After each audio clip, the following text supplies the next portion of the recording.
after too many tips ended in tragedy. Our Melissa Russo takes us to the front lines of this I-Team exclusive.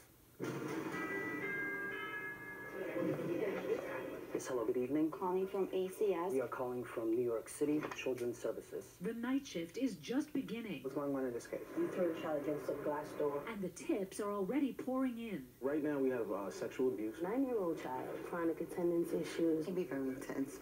The workers in this emergency children's services unit call themselves the guardians of the night. They only work nights and weekends, visiting homes to assess the immediate safety of children. Hopefully it'll be an easy night. The I-Team arranged to accompany workers Margarita Yusufova and Walid Gauss with an agreement not to identify any families. This is a message for... Their first case is a tip from a teacher. A 7-year-old we're calling Braden has been missing school. The little boy doesn't have coats.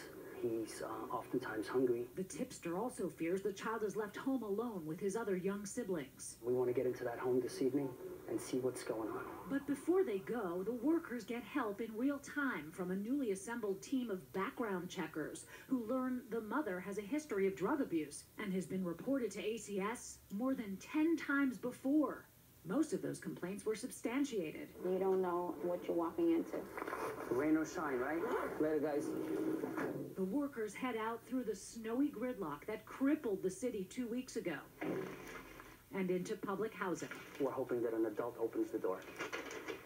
Nobody answers the door. Instead, a neighbor reports seeing drugs in the home, the children coming and going alone, no sign of mom for at least 2 weeks. The first neighbor that we engaged. The workers update their supervisor, who hands off Braden's case to another team and moves them to their next case.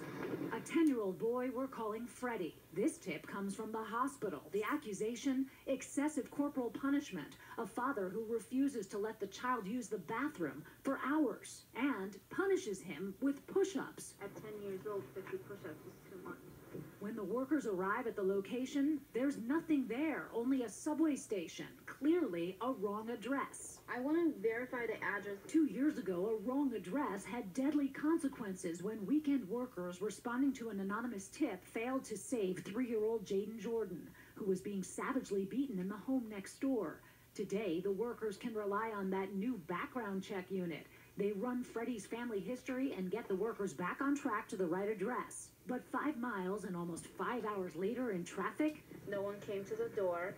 more than 8 hours into their shift, Walid and Margarita have been unable to locate any of their children at risk. It's frustrating to not get access to them. Why do you think it was necessary to double the number of workers in your unit? We were so short-staffed. 5 days a week, you were working 14, 15, 16, 18-hour tours. The consequence of that, unfortunately, was a few terrible cases and investigations that went awry. Now there are twice as many eyes and ears to double down on homes like Braden's and Freddie's. The I-Team learned Braden and his siblings were removed from his mother several days later. Freddie's family is getting preventive services.